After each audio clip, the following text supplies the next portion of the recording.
Pagpalang araw sa ating lahat. Ako po si Sarina Espalama at nilalahat kalutunan para sa daily devotion na pinamagatang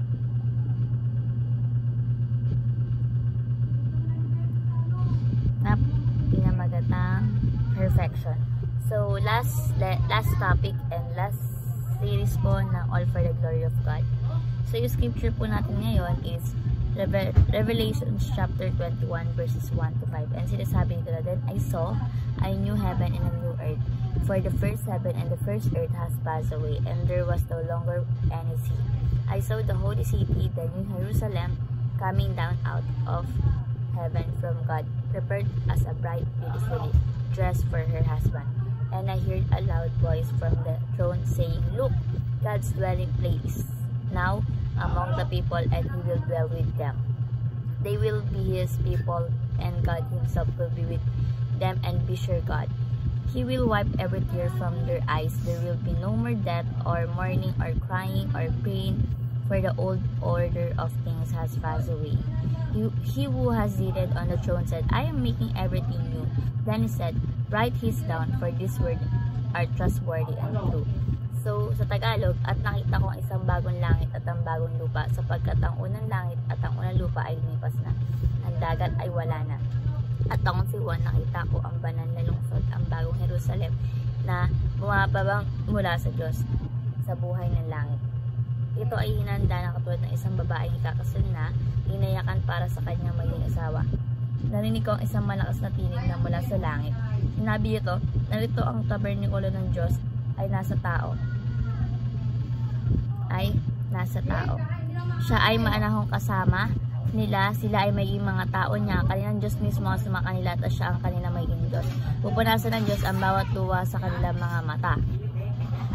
Mawawala ng kamatayan at pagtatangis at pag-iyak o kabalisan. Mga bagay sa magkaroon ay lumipas na. Ang nakaupo sa trono ay nagsabi, 'Tignan niyo, ginawa kong bago ang lahat ng bagay.' At sinabi niya rito sa akin, 'Isulat mo ito sapagkat ang mga salita ito ay totoo at tapat." Paturuan natin ngayon is number 1, the future is moving toward the defeat of sin. So sinasabi ito na darating yung panahon na kung saan mawawala yung kasalanan at kasamaan dito sa mundo, no? At ang lahat ng mali ay itutuwid na at matutuwid. So the future is moving toward the defeat of sin. Next, the future is moving toward Christ's victory. So sinasabi dito na sa bandang huli, si Kristo ay magtatagumpay sa lahat ng laban dito ng kasamaan, no? At ito yung patutunguhan ng sanlibutan. And lastly is, the future is moving toward the perfection of creation. So sinasabi ito na maging buo at perfecto ang lahat na nilikha ng Diyos. Tao man yan o animals o kahit ano, magkakaroon sila ng bagong simula na puro ng katuparan at kagandahan. So the future is moving toward the perfection of creation. So bilang application, number 1, fight all evil and corruption in the present age. So sinasabi ito na tumulong tayo sa paggawasto ng mali at pagsukpo ng mga katiwalian na salita man yan o sa gawa ng mga tao. Halimbawa, makibahagi tayo sa mga programa para sa pagbabago at tumulong tayo sa pagtulong sa kapwa. So let's fight all evil and corruption in the present age. Next, follow Christ and be part of the living thing. So maging tapat tayo kay Jesus Christ, no, sa bawat araw upang makasama natin siya sa kanyang tagumpay sa huli. Halimbawa, maglaan tayo ng oras sa panalangin, pag-aaral ng Biblia, pagbubulay-bulay ng Biblia, no? At paggawa ng mabuti bilang followers si Jesus Christ. So let's follow Christ and be part of anything.